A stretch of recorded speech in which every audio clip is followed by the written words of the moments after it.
નમસ્કાર મિત્રો, આજે મહેસાણા ઉમિયા ગેસ કારની અંદર કિયા કેરેન્સનું જે નવું મોડલ આવ્યું કેલિપ્સ એ આપણે આજે ફિટિંગમાં આવેલી છે. એનું તમે ફિટિંગ જોઈ શકો છો. આજે ટાંકીનું પણ ફિટિંગ તમે જુઓ, ફૂલ સ્પેસિયસ જગ્યા મળી રહે છે તમને અને 7 સીટર ગાડી છે, એમાં જરા બી કોઈ તકલીફ નહીં પડે. એ જ રીતે આપણે આગળ તમે એન્જિનમાં પણ ફિટિંગ જોઈ શકો છો.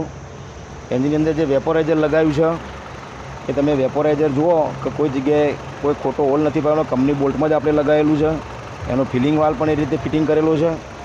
એની રેલ પણ તમે જોઈ શકો છો કે રેલ પણ તમારે એ રીતે ફિટિંગ કરેલી છે સારી રીતે. એવી જ રીતે તમે એનું સ્વિચનું પણ ફિટિંગ જોઈ શકો છો કે આનું અમે અત્યારે હાલ કસ્ટમર જોડે રાઉન્ડ બી લગાવીને આવ્યા છીએ. સ્વિચનું પણ ફિટિંગ તમને એવું લાગશે કે ભાઈ કંપનીમાંથી જ ફિટિંગ થઈને આવ્યું હોય એવી લાગશે અને એકદમ સ્મૂથ અને પિકઅપ પેટ્રોલ કરતાં પણ સારી પિકઅપ આની અંદર રહે છે. જો તમારે કિયામાં આ રીતે ફિટિંગ કરાવવું હોય તો તમે આવી શકો છો ઉમિયા ગેસ કારની અંદર. અમારી ચેનલ સારી લાગે તો લાઇક, સબસ્ક્રાઈબ અને શેર કરજો.